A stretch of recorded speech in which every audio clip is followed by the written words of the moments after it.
Hello and welcome to Superpower Broadcasting. I'm Kevin Castley. Thanks for being here. Tonight we're going to be doing a quick stream. I wanted to talk about the ongoing lawsuit between Epic Games and Apple, as well as Google as well. But in particular, the one with Apple is really interesting. Now, of course, this came about last month, and a lot of the tech channels and everything covered this, and some of the business channels too. But I wanted to talk about that today here because it's still ongoing, and I think it's kind of interesting because when we talk about free markets, when we talk about the idea of believing in capitalism and everything, there's some nuance there, and so we'll go over a bit of the detail about what happened. So basically, last month, uh, Epic Games, which manages Fortnite, created Fortnite and everything, they decided that they were going to offer uh, a way for people to basically purchase in-game money and do it outside of the Apple and Google Play Store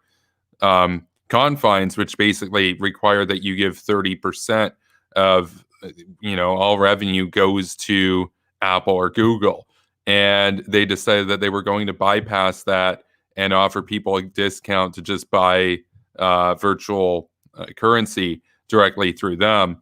And that got them kicked off of both the Play Store, the Google Play Store, and of course the App Store for Apple. So and of course it resulted in a lawsuit. Apple's basically being sued by Epic Games. Epic Games is claiming that Apple's got a complete monopoly in terms of this, and that it's not fair for them to basically charge 30% to everybody. And they were arguing that because they're huge, they should be able to renegotiate a better deal instead of having to pay the same 30% that somebody who just made like an app that has 5 downloads would pay, is kind of what they're arguing.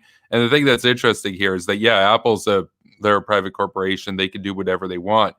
And there are other competitors in the industry altogether, but at least within the context of Apple, at least within the context of the App Store, they are a monopoly. But again, there's some nuance there. It's not like Apple's the only company that you can buy. It's not like the App Store is the only company that you can get mobile games from, for example.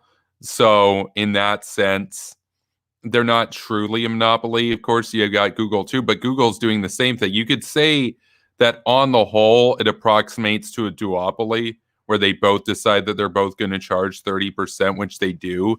And Epic Games is basically trying to make an antitrust case here to say, well, this is monopolistic practice. This isn't a free market, and it's kind of ridiculous. And the way that I kind of look at this is that, I believe in a free market, but when you've got only 2 major players, or in the case of the Apple Store, you've only got one major player. I mean, you can't go outside of that if you're in the ecosystem for Apple, right?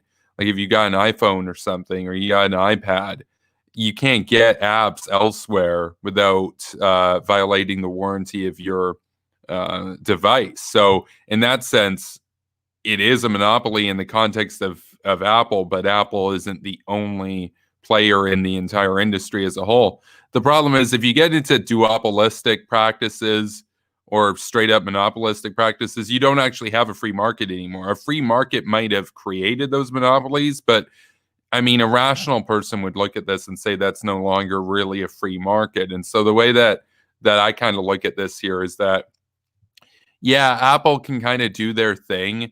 They can have, they want to basically have their ecosystem so that it's all managed through their own corporation, essentially. They don't want anybody being able to compete with that. And the implications of this are that if it does work out for Epic Games here, and they do decide that this is kind of, an overburdensome monopolistic behavior, and they're allowed to come back on, they're allowed to do their own, basically their own pricing schemes and whatnot, and bypass Apple that way, you'll actually see a lot more competition in the industry altogether. There's, we don't know how it's going to go.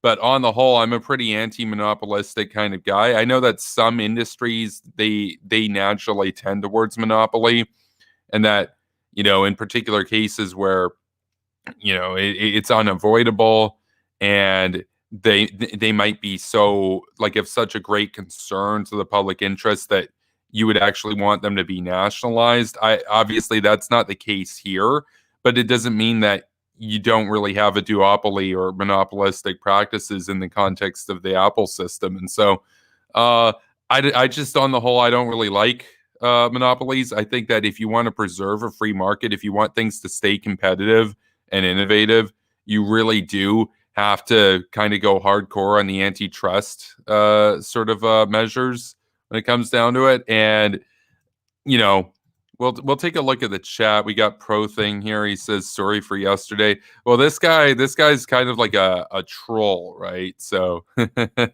what he was like a pro Saddam, but also pro Iran, which is kind of funny. 'Cause those guys fought at war with each other. Troll. I mean, we get some really entertaining trolls on here. We had a couple of them last night.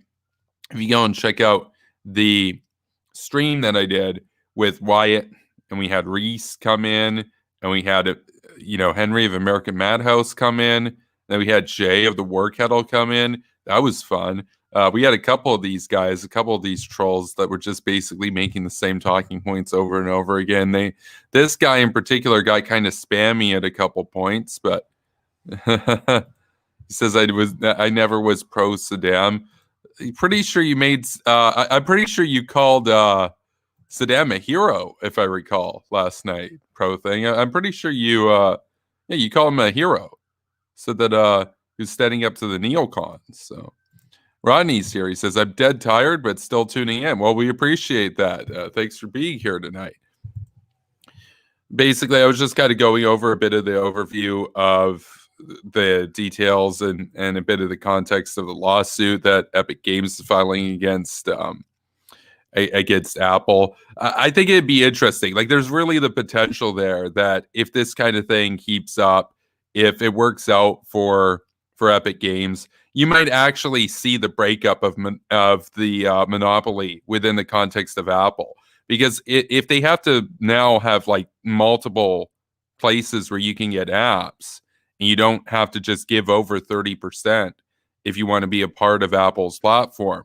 I mean, that'd be kind of interesting, right? Because now you can get an iPhone, but still, you get the security and whatnot, and you get a lot of the, the hardware advantages and things that usually attract people with an iPhone, and you also get the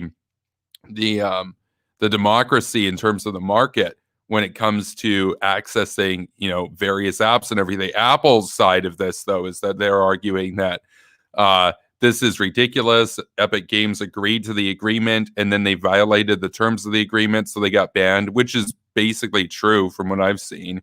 And that, they're basically, Apple's essentially alleging there that Epic Games is just being greedy, trying to not have to pay their 30%, and Apple's arguing that the 30% goes towards making it a secure environment, and that having like one place to get apps from, the App Store, means that they get to vet everything and whatnot. And I can kind of see those arguments. Like, there are arguments for both sides there.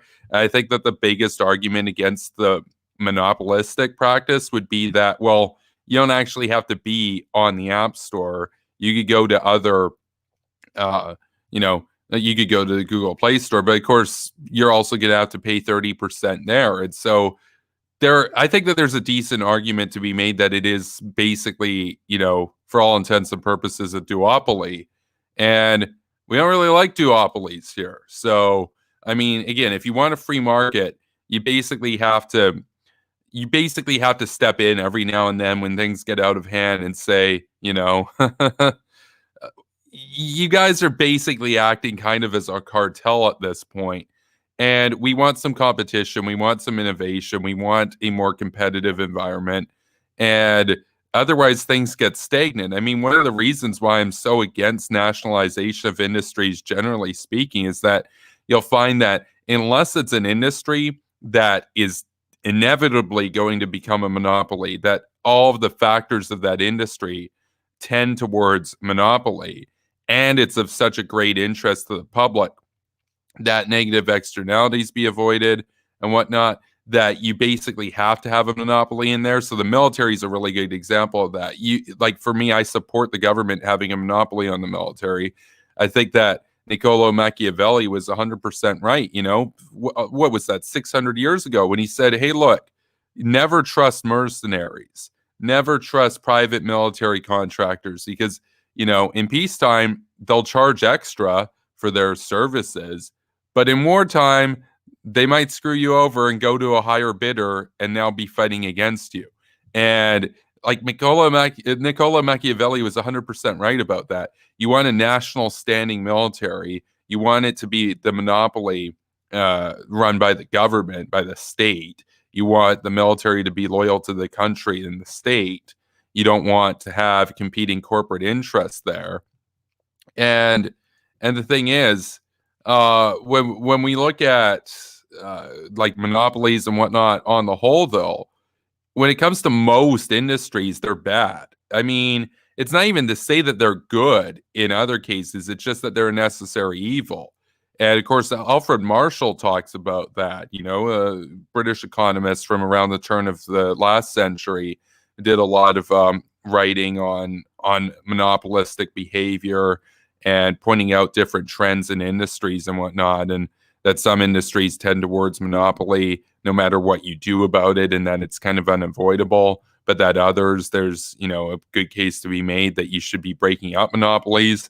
I think that this case here is probably a pretty good case that you should be breaking up the monopoly, because we want a more competitive market on the whole. And it's not the sort of thing that it's got grave national security interests like the military, for example. But we'll take a look at the chat here. So Pro Thing says, I was anti-Iraq war. We got Sock on Brain here, says Saddam Hussein is producing chocolate chips in heaven. We got, he was a hero to anti-Western imperialist. Yeah, so there he is. That's his view of Saddam right there. I like this. Do you not have autocorrect? He's like, I spelled Taiwan right. Do you mean? Oh, man. Oh, yeah. It's not even imperialist. It's imperialist. Nicholas is like, imperialist? A list of imps? Oh, man. Yeah, that's going over Pro Thing's head right there. Says we need to take down the military industrial complex. Oh, man. I'm sure you wouldn't say that about the military industrial complex over in Russia, in fascist Russia, right? Because we all know Sukhoi, Mikoyan, Gurevich. We got, what else? Those are the big ones in the aircraft industry. Antonov. Ton of different companies over there that all are in cahoots with the Kremlin. And they all get their cozy contracts by the Kremlin. Nobody ever talks about the Russian military-industrial complex. That one's an actual threat. That one is opposed to our civilization. That one needs to be broken up. And, we can talk about economic warfare. We can talk about, getting tough and drilling a lot of oil and selling it to Europe for cheap to basically bankrupt fascist Russia. But if we don't get serious about that, we'll have to deal with it by other means. And I know a lot of people have said that it would be at the end of the world and everything. No, it wouldn't. That's hyperbolic. A lot of people would die, but it would be the end of Russia. It wouldn't be the end of the world. But Pro Thing says, and the CIA. But not the FSB, right? Not the KGB. Nicholas says, if we take down the military-industrial complex, how will Kevin be heard? Yeah, LaMail, you put my deep state is paying you. Yeah, I did. I got a kick out of that. And you know what? The Hawk Gang got a kick out of that comment too, because I checked the notifications on my channel about 15 hours or so after one of my recent streams, and I see that this guy's commenting, "Deep State is paying you." In fact, I think I still have the screenshot of it. There it is. There it is right there. He commented. Obviously, it's not 5 hours ago anymore, but it was at the time that this was captured. Deep State is paying you. And of course, he's got the zoomerisms. He's got the, it's just a U. It's not while you. It's just a U. Rodney says Saddam is in hell getting gassed. Brothing says Russia doesn't start endless war for money. What would you call Ukraine? Was that a quick war? It's still ongoing. What about Georgia? They're still in Georgia. That's been 12 years. When you call that an endless war, bro? The Russians, they start wars all the time. Microphone lives matter. Oh man, that's funny. So paying me rubles is fine, but paying me shekels is anti-Semitic. Dude, I know you're a troll. And I guess that's part of your shtick is the misspellings, but I mean, if you're not, and I'm pretty sure you are, and I believe we established that you were a troll on the previous stream, but that might have been your buddy. That's definitely a troll. If you're not a troll, and this is you, and that's your genuine take on stuff, dude, I would tell you, dude, stop watching Russia Today, or stop watching Kremlin Kyle Kalinske, or you should just close YouTube and just stop watching Neckbeard Jimmy Dore. But I'm not going to tell you that because you got bigger fish to fry right here, my friend. Dude, check your spelling, dude. Your spelling sucks. I mean, your spelling is as bad as Kyle's foreign policy. Think about that. Sock on Brain says, there needs to be a cartoon which parodies Assad, Putin, and Xi the same way South Park did to Saddam Hussein. Oh, yeah, no, I actually was making one of those. Not like a cartoon or anything, but I had a parody account a long time ago. And I was like, if we ever get a team of artists together, we could actually turn this into, a short series, kind of like a South Park thing. It was, what was it? It was the Juchi Adventures of North Korea Frog and Comrade Friends. And it was just basically parodying the absurdity of the North Korean state, where you've got this frog who just smokes weed all the time and does like the public executions and stuff.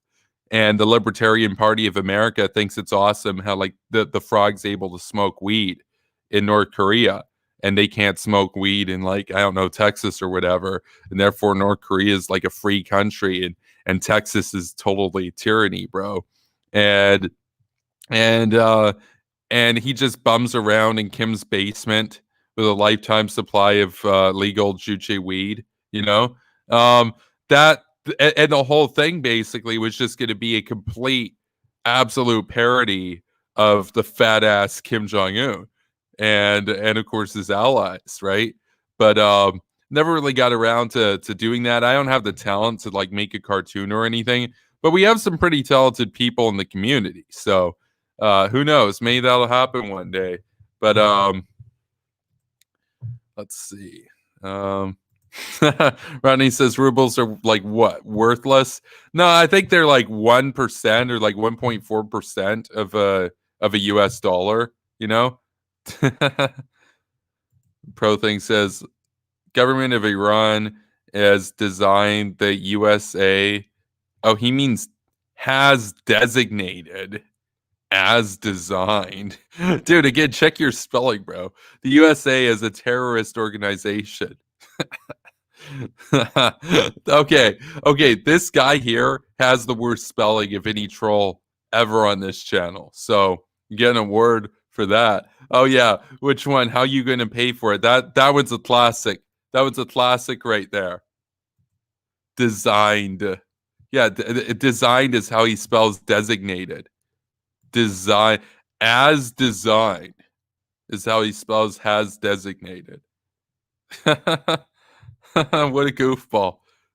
He says, I don't care about my spelling. Yeah, no, that's cool. That we can all see that, dude. That's pretty obvious. It doesn't mean it's not funny. So, speaking of talented members of the hawk community, my friend Arthur has designed some cool graphics. We got one of them right here.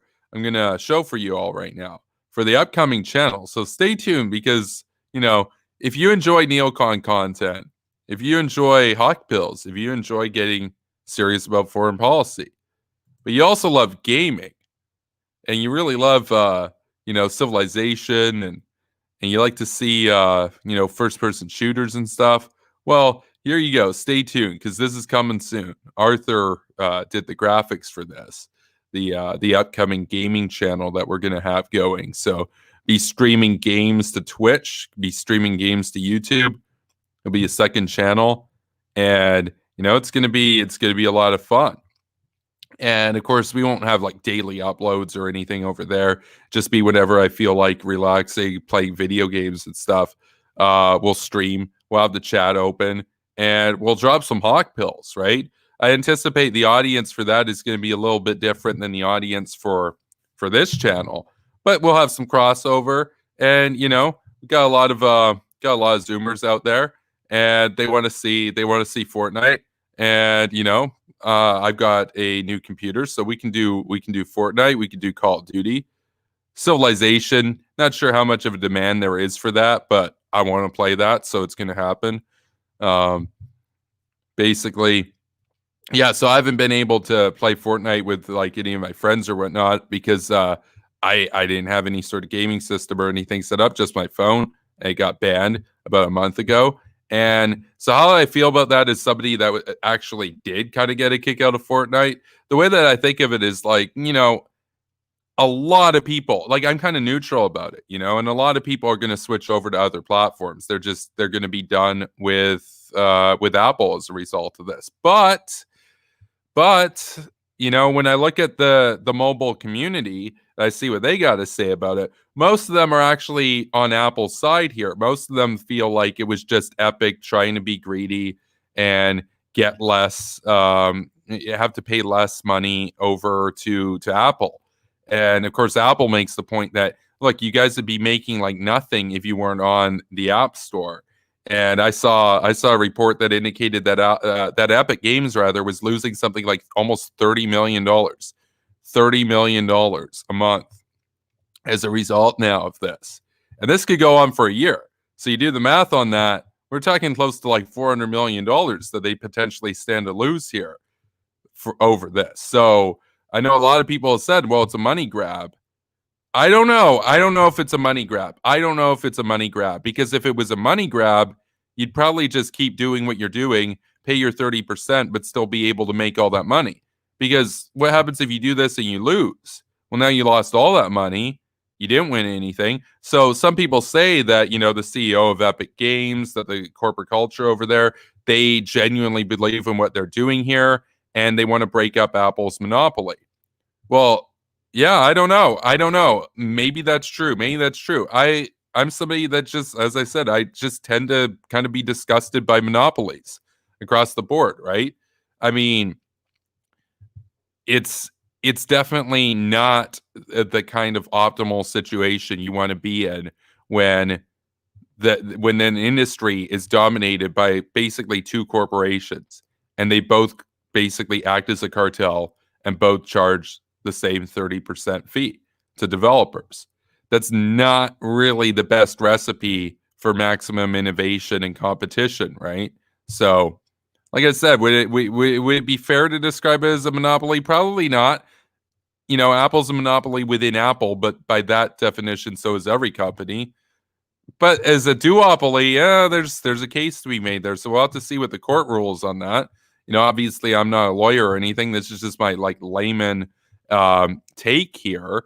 But we'll go over to the chat. We'll see what the chat's got to say, and then we'll wrap this up. And of course, I'll be back here tomorrow night. Zaya says, "Nice job, Arthur. That looks good." And he's got a few more, so we'll see those when the channel rolls out.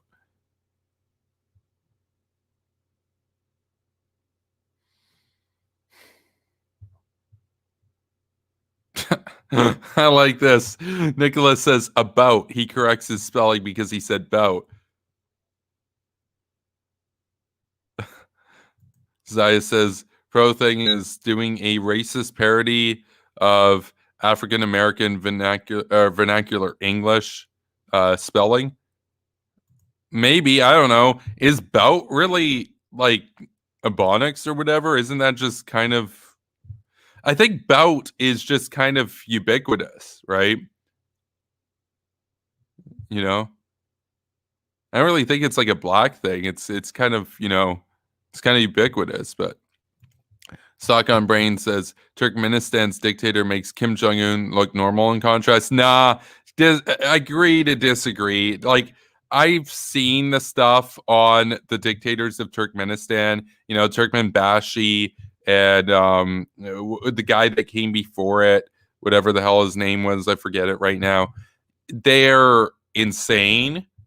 They're a crazy cult of personality. They're nowhere near any, like, one, they haven't killed anywhere near as many people as North Korea. Not even close. North Korea has killed about 8 million people since they were created in 1948. That's like Turkmenistan's a meme in comparison. Nicholas says, but you're typing it and it's one letter. And oh man. Zaya says, only watch if you play Train Simulator. Well, I'm not going to have like a ton of money to like spend on games or anything. Most of what I'm going to be doing are either games that I've already had for a few years, or, in the case of the upcoming Call of Duty one, we'll have to buy that. I mean, that's got to happen, right? Everybody wants to see me play Cold War Call of Duty. That's going to be awesome. But Nicholas asked, Kevin, are you actually going to get Call of Duty Cold War? Will it require PlayStation Plus? Yeah, no, we're gonna play it. So he says I couldn't get Modern Warfare because it didn't have let's see, so I could only read about the plot. It was so good. Oh, Star Fox 64, best video game of all time. I never played that, but if I remember the memes, isn't that the one with like with like Slippy and the frog, and the dude's like, do a barrel roll? That's what spawned the do a barrel roll memes, isn't it? That's where that meme came from. Not 100% sure if it was that game, but I know the do a barrel roll Star Fox that meme there. Zaya says, I didn't have Nintendo 64, but true, it was dope. Hashtag Bernie would have won. Yeah, but Bernie lost. So, oh man.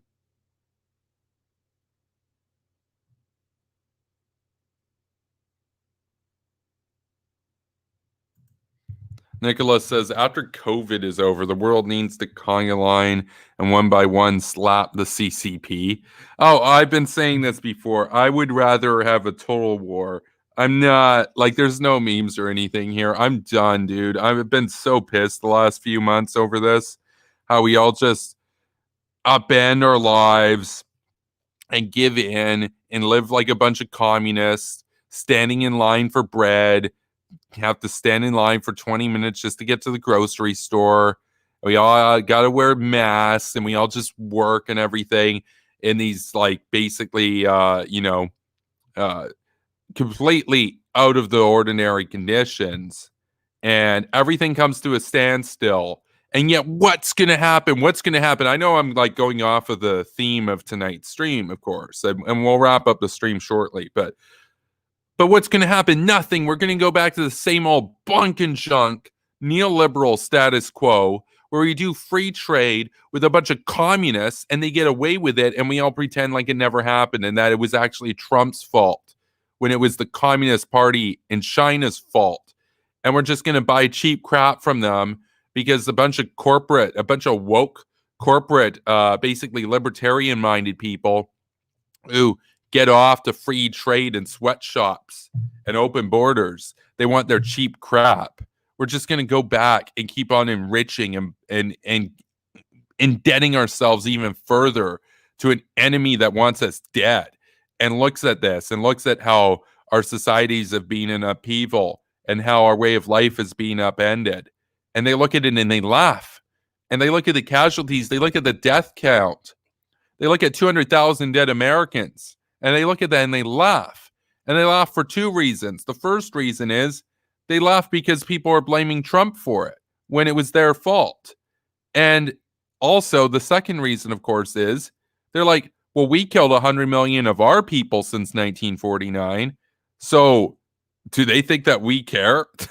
like that we actually care about them? No. Communist China never cared about the world at all. They've always been screwing us over on trade. They've always been screwing us over on intellectual property rights. They've always been screwing us over on basically, working with the government in Serbia, for example, working with unsavory actors across the board, getting very hawkish in the South China Sea, arming nukes against us, constantly threatening to invade Taiwan, our ally, right? Propping up the regime in North Korea. We have nothing in common with them. And I might actually take a break from the straight foreign policy stuff tomorrow again, because I think I want to talk about Disney. And I think I want to talk about Disney and just what an absolute pathetic performance they've had with this Mulan movie. I haven't seen it. I'm not going to see it. But they unironically thanked one of the ministries in China that oversees the concentration camps that they put 1.5 million Uyghurs into. They thanked them for their cooperation and stuff. That's embarrassing. That's embarrassing. That's like if Disney released a movie back in like 1951 and thanked Comrade Stalin for letting them like film near his gulags. They're like, he was so helpful in letting us film in the Soviet Union and stuff. It's embarrassing. I think Disney's a complete and total joke. I think anybody who gives money to Disney is a complete fool. And people say, oh, but, Richard Smith was on Twitter saying like, no, they're a good company. I like their movies. What a child. What a child. Oh, they make good movies. Yeah. I'm pretty sure the concentration camps are a bigger deal than, oh, but it was a good movie, bro. Which, by the way, I've read some reviews. Doesn't look like it was a good movie, dude. Doesn't look like it was a good movie. So, oh, man.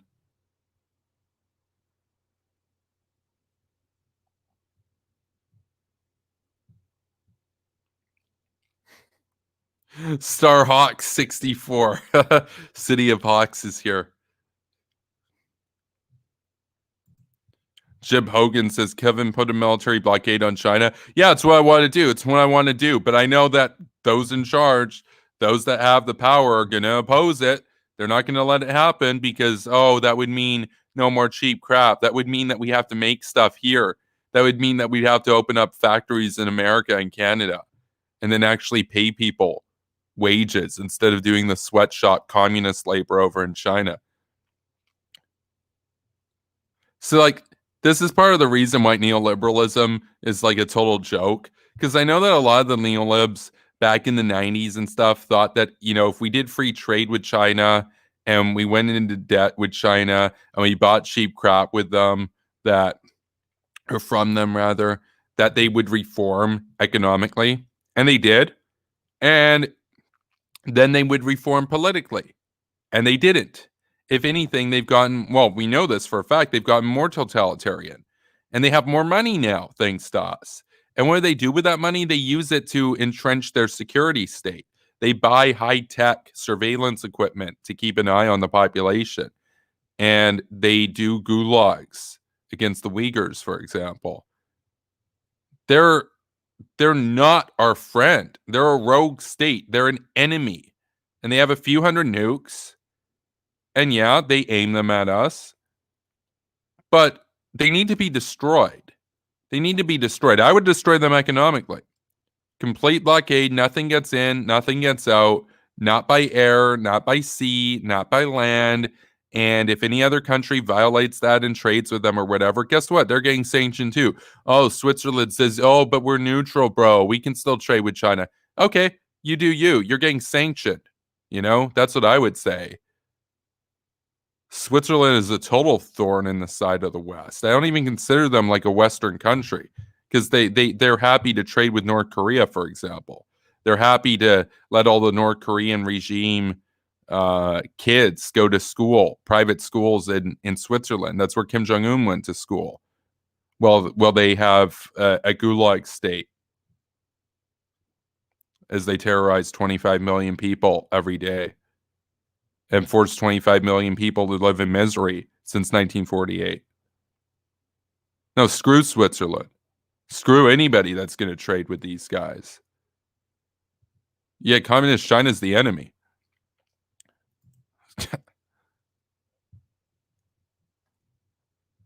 Well, we'll finish up with the chat and then we'll end the stream. So,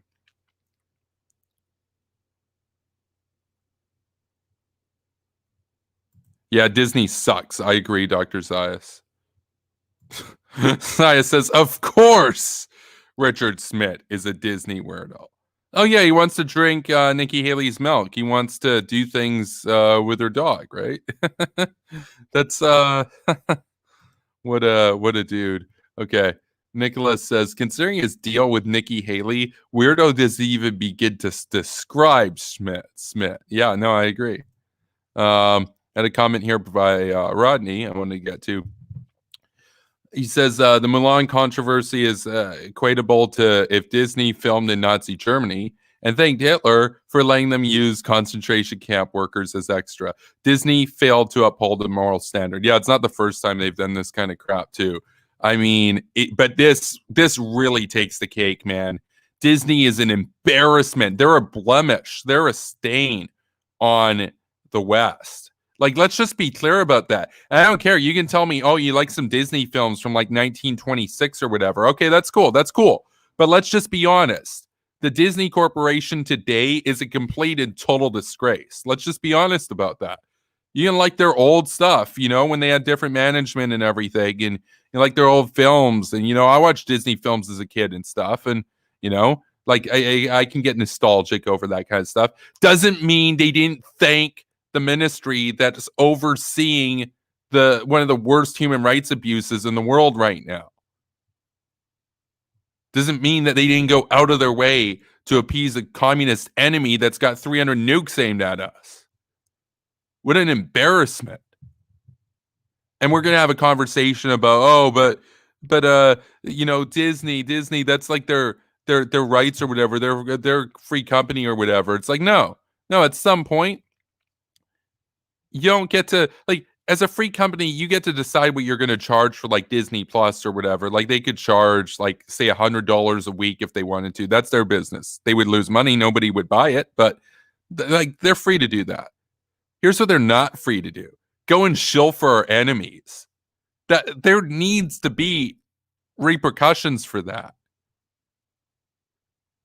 It's literally like what Rodney was saying. It's like if they went over and thanked Hitler and Goebbels. What an embarrassment. Stockholm Brain says Switzerland is peak isolationism. Oh, yeah, and people try to tell me, too. They're like, oh, I'm not an isolationist. I'm for free trade and stuff. And I'm like, yeah, you're an isolationist. Because now Switzerland trades with everybody. How are they isolationists? They don't want to do anything to make the world a better place. They don't want to intervene anywhere. They have no morals whatsoever. You can literally gas kids and they'll be happy to open up a bank account for you. What an embarrassment. They're not a Western country. Let's just be clear about that. I've said this before. They're halfway between good and evil. And you know what I call halfway between good and evil? Evil. Let's just be honest about it, right? I mean, if you can't tell the difference, if you can't tell North Korea is somebody that you shouldn't be doing business with, you might as well just be a North Korean stooge at that point. You might as well just be pro North Korea. And they can tell me, oh, we don't love them, but we're neutral, bro. Yeah, neutrality in the face of evil is evil. Let's just be honest about that. This is a moral universalist channel. We're not a bunch of moral relativist degenerate losers here. They can't tell the difference between a communist gulag state and the free world. City of Hawk says the Mulan actress is a total shill anyway. She also identified as Asian rather than Chinese, and that upset people in China. Yeah, well, I saw that she was out there on social media unironically praising the police in Hong Kong for beating the crap out of pro-democracy protesters. She probably thinks that Tiananmen Square was swaggy, right? That it was a swag move to kill all those people because democracy is unacceptable, right? Democracy is degenerate. And Disney's totally happy to pay her. Embarrassing. He says most average people in China are in solidarity with the people of Hong Kong. It's the government that's anti-Hong Kong protests. Oh, for sure. For sure. I haven't said any time that the people of China are our enemy. It's the Chinese Communist Party. They're about 1 million people out of 1.4 billion people. It's the party that's the enemy. The problem is the party controls the army, the party controls the economy, the party controls the nukes, the party controls everything. The other 1.39 billion people are basically hostages to the party, right? So,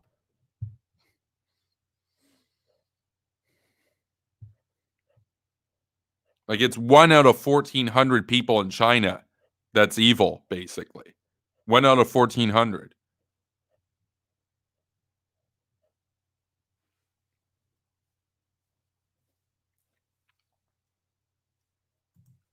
Nicholas says Disney's only shtick now is remaking those 90s films. They've been mediocre. Yeah, I agree.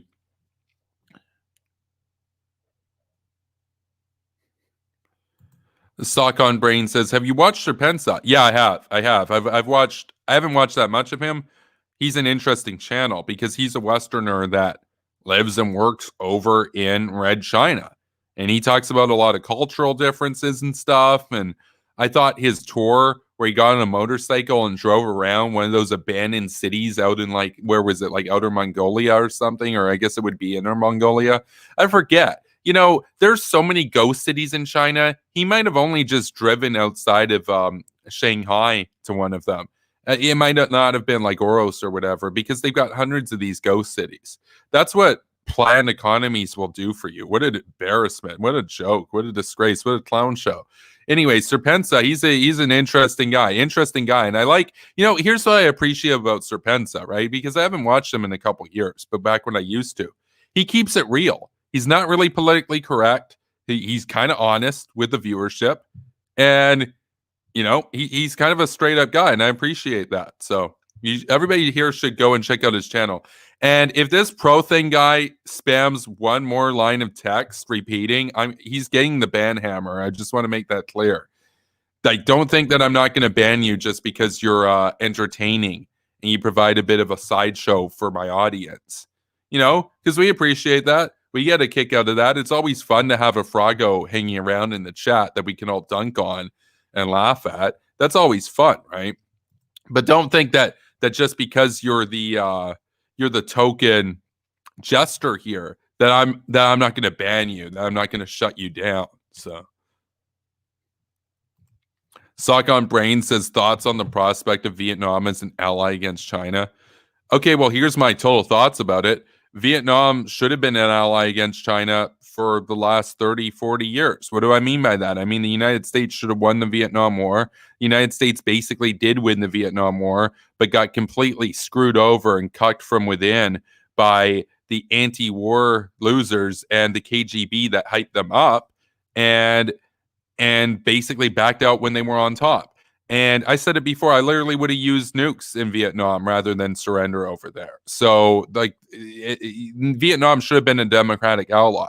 South Vietnam should have become Vietnam and should have been an ally against China. So now we got a status quo. Well, what's the new status quo? The status quo is Vietnam is a communist state, but their people are extremely pro-American, and communist China is a communist state. Their people aren't like the same as the Communist Party, but they're not as pro-American as the people in Vietnam are. They're trying to take over the region. They've got nukes. Vietnam doesn't. Vietnam, look, Vietnam can be a short-term strategic ally against China, the same way that China was against the Soviet Union. I'm not against that.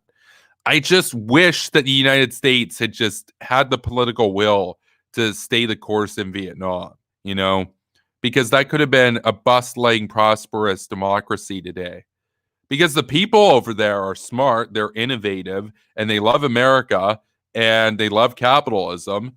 And actually, Stock on Brain says a Pew Research Center study found that Vietnamese are the most pro-capitalist people in the world. Yeah, I saw that. That's amazing because, of course, their government is communist. So it really goes to show you that there's always a big difference between the government and the people.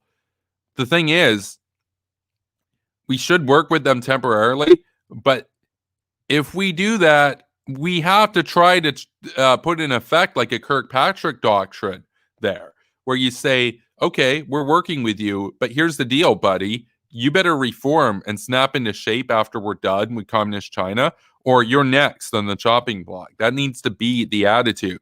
And the Kirkpatrick doctrine, it wouldn't be right to call it the Kirkpatrick doctrine because Jane Kirkpatrick was apt to note that only really works against right-wing dictatorships that are pro-American. It's a lot harder to do the Kirkpatrick doctrine with left-wing dictatorships that, might work with America now and then. Because, of course, America, by and large, doesn't really have anything in common with the communist system over there. Now, where there's a bit of nuance, though, is that you could maybe pull it off a bit easier in terms of pressuring them to reform because the people are just so overwhelmingly pro-capitalist. So, and I think that there's something there, right? It's kind of like with people that left Cuba. If you live under communism, of course you're going to love capitalism. It makes sense that Vietnamese people are the most pro-capitalist in the world. Their government is a communist tyranny. Of course they're going to love capitalism. They actually see what the alternative looks like with their own eyes. Now, if you're in America and you live in a capitalist system, you think, oh, it's not perfect. Therefore, let's shill for communism like Hassan Piker, right? You don't really see people like that in Vietnam. So,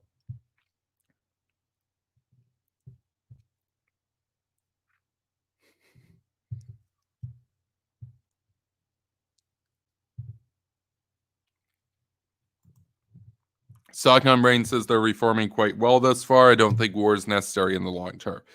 No, I didn't say that it'll be necessary. I just think that it needs to be an option on the table if they refuse to adequately reform towards a democratic capitalist system. But we are going to wrap up this stream now. So thanks for being here tonight, everybody.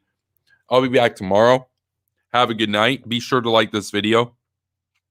Subscribe to the channel if you haven't done so yet. Follow me over on Twitch. And additionally, support me over on Patreon. That's patreon.com/superpowerbroadcasting. If you'd like to send your boy a tip, my PayPal link is in the description below. So take care, everybody, and I'll see you tomorrow. Peace. Peace, War Hawks.